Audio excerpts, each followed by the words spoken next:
दोस्तों नमस्कार, स्वागत है आप सभी का एक बार फिर से। अगर आप अपनी लाइफ में कुछ नया सीखना चाहते हैं तो चैनल को सब्सक्राइब जरूर करिएगा। दोस्तों, हिंदू धर्म में हर त्योहार का अपना खास महत्व होता है। इन्हीं में से एक अति महत्वपूर्ण पर्व है मौनी अमावस्या। यह पर्व माघ मास की अमावस्या तिथि को मनाया जाता है और इसलिए इसे माघी अमावस्या भी कहा जाता है। यह महीने का सबसे अंधेरा दिन है और पुरानी मान्यताओं के अनुसार इसे वर्ष के सबसे शक्तिशाली और प्रभावशाली समय में से एक माना जाता है। इस अवसर पर गंगा स्नान, दान, पूजा, उपासना विशेष पुण्यदायी होती है। मनु ऋषि का जन्म इसी दिन हुआ था। मनुष्य मौनी शब्द की उत्पत्ति होने के कारण इसे मौनी अमावस्या के नाम से जाना जाता है। यह मौन व्रत के पालन का भी दिन है, इसलिए इसे मौनी अमावस्या व्रत के नाम से भी जाना जाता है। मौन व्रत का अर्थ है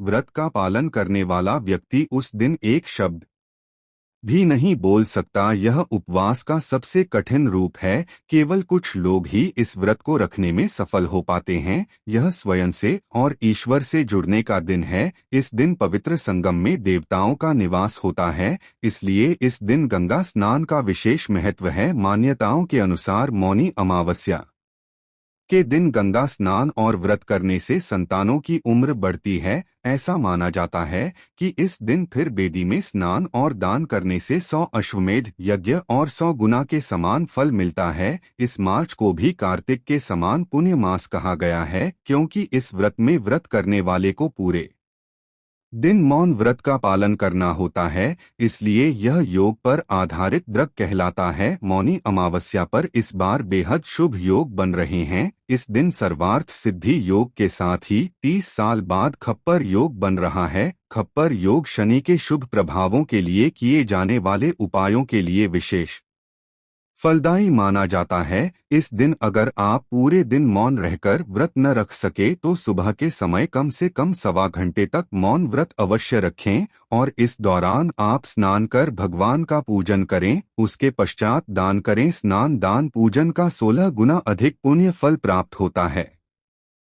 मौनी अमावस्या के दिन पितरों के निमित्त श्राद्ध तर्पण पिंडदान करने से पितृ प्रसन्न हो जाते हैं और अनेक को आशीर्वाद देते हैं। उनके आखिरी बाद से घर में सुख शांति संपन्नता धन में वृद्धि होती है। पितृ दोष दूर होने से आपके बिगड़े कार्य बनने लग जाते हैं। आज के इस वीडियो में हम आपको इस बच्चा पर किए जाने वाले बहुत ही प्रभावशाली उपाय बताएंगे। इन उपाय से घिरे पितर और ईश्वर प्रसन्न हो जाते हैं और इनकी कृपा से जीवन सुखमय बनता है। भौतिक सुखों का लाभ मिलता है। जीवन की तमाम परेशानियां खत्म हो जाती हैं। मौनी अमावस्या के दिन पीपल के वृक्ष का पूजन करने से पीपल के नीचे एक दीपक जलाएं। ऐसा करने से पितरों की कृपा प्राप्त होती है और परिवार में खुशहाली आती है। अगर आपके घर में अशांति फैली हुई है, हर कार्य में अड़चने आती है, किसी भी क्षेत्र में सफलता नहीं मिल रही है, पितृ दोष से पीड़ित हैं, शनिदेव की कृपा है, तो मौनी अमावस्या पर ये उपाय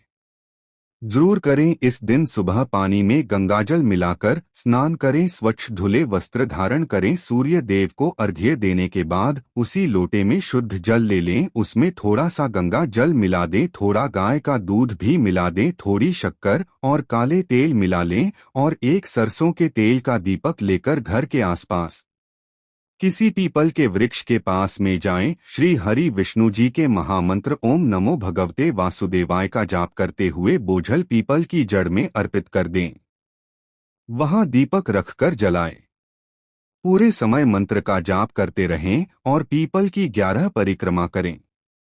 सनातन धर्म में पीपल वृक्ष को बहुत ही पवित्र माना जाता है। मान्यताओं के अनुसार पीपल के पेड़ में भगवान विष्णु और मां लक्ष्मी का निवास माना जाता है, इसलिए पीपल की पूजा से भगवान विष्णु और मां लक्ष्मी की कृपा मिलती है। जीवन की सारी विघ्न बाधाएं नष्ट हो जाती है, कार्यों में सफलता मिलने लगती है, साथ ही मित्र भी प्रसन्न हो जाते हैं। घर की कलेश कलह खत्म हो जाते हैं। यह कार्य रविवार में पड़ने वाली अमावस्या को छोड़कर आप हर अमावस्या पर कर सकते हैं। आगे बढ़ने से पहले सच्चे हृदय से कमेंट बॉक्स में जय महालक्ष्मी अवश्य लिखें, क्योंकि अमावस्या और पूर्णिमा माता लक्ष्मी को समर्पित है। अगर आपने अभी तक हमारे चैनल को सब्सक्राइब नहीं किया है तो चैनल को सब्सक्राइब करके बेल आइकन जरूर दबाइएगा। दोस्तों, शास्त्रों के अनुसार मौनी अमावस्या के दिन गंगा स्नान के बाद तेल, आंवला, सोना या दुधारू गाय का दान करने से शनि दोषों से मुक्ति मिलती है।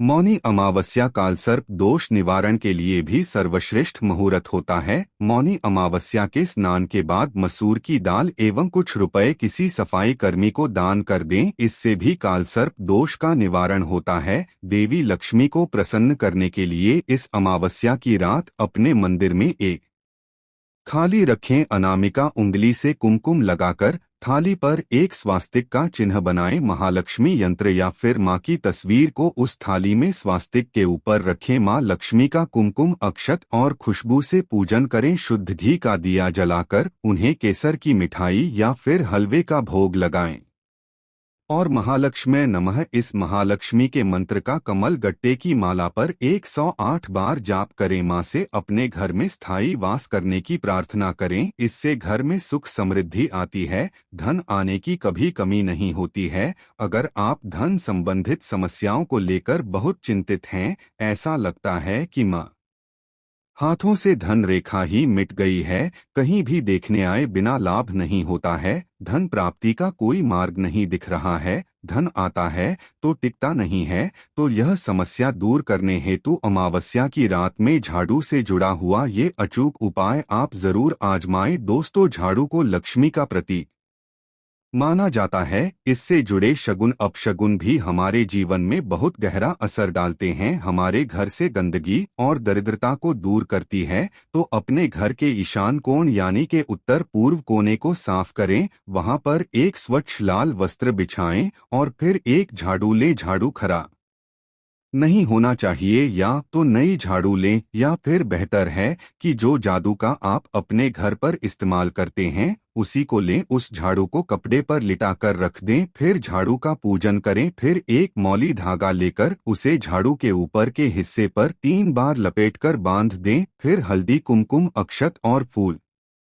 उस झाड़ू के ऊपर अर्पित कर दें। वहां पर धूप दीप जलाएं। लक्ष्मी मां के मंत्र का 108 बार जाप करें। मां लक्ष्मी से हाथ जोड़कर अपनी समस्या बताएं और निवारण हेतु विनती करें। निर्धनता को दूर करने की प्रार्थना करें। फिर रात भर झाड़ू को कपड़े के ऊपर ही रहने दें। ध्यान रखें कि उस झाड़ू पर किसी की नजर न पड़े, तो आप झाड़ू को किसी कपड़े से रात भर ढककर रख दें। सुबह उठने के बाद झाड़ू को नमस्कार करें और उसके सबसे पहले अपने रसोई घर में झाड़ू लगाएं। बहुत ही चमत्कारी उपाय है। इस उपाय को अमावस्या की रात को करने से मां लक्ष्मी प्रसन्न हो जाती है। उनकी कृपा से धन संबंधित सभी समस्या जल्द ही दूर हो जाती है। घर में पैसा दिखने लगता है। अमावस्या का संबंध न्याय के देवता शनि के माना जाता है, इसलिए इस दिन अगर आपके घर पर कोई मांगने आए तो उसे खाली हाथ न जाने दें। शुभ योग के बीच दान पुण्य के कार्य करने और दूसरों की मदद करने से शनिदेव की कृपा प्राप्त होती है। इस दिन भूलकर भी गरीब और असहाय लोगों का अपमान न करें, क्योंकि शनिदेव इनका प्रतिनिधित्व करते हैं। इनके अपमान से शनिदेव नाराज हो जाते हैं। हमेशा भोजन बनाते समय पहली रोटी गौमाता माता के लिए बनानी चाहिए और गौमाता के लिए रोटी बनाने के बाद ही आप परिवार के सभी सदस्यों के लिए रोटी बनाएं। जब परिवार के सभी सदस्यों के लिए रोटी बन जाए तब अंत में आप मोटी मोटी लोरी का मतलब है कि सारे परिवार के सदस्यों की रोटी बनाने के लिए आप जितनी बड़ी लोई लेते हैं, यानी कि जितना आटा लेते हैं उससे थोड़ा ज्यादा आटा आपको आंटी की रोटी बनाने के लिए लेना है। आटा लेने के बाद आप आटे में थोड़ी सी शक्कर रखें। जैसे आलू के पराठे या कचौरी बनाते समय फिलिंग करी जाती है, उसी तरह आपको आटे में 1 चम्मच शक्कर रखनी है और फिर इसकी रोटी बेलकर और मोटी रोटी सेकने हैं। जब यह मीठी रोटी तैयार हो जाए तब आप इस रोटी को एक प्लेट में रख लें